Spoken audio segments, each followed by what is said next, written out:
it's Henry Wiederman. I'm working on an HT 131 full saw. Rebuild this engine from the bottom up.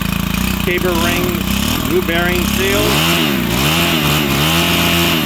Just adjusted the carburetor. I got to replace priming bulb, new gas lines, and now I'm doing a test run on it.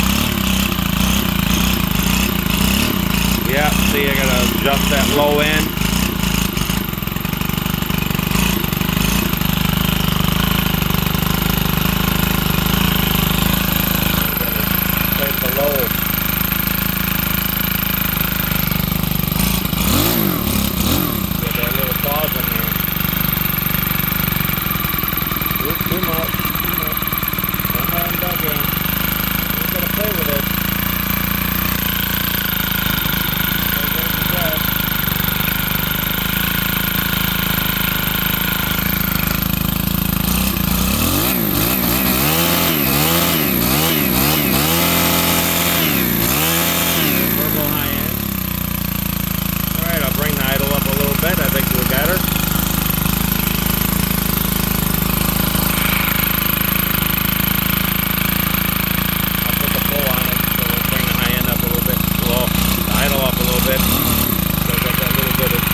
Carburetor needs, we'll probably have to clean it, rebuild it.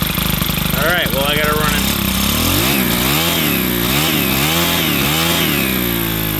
Alright, Henry the Weeder Man out. Everybody have a good day out at the mess.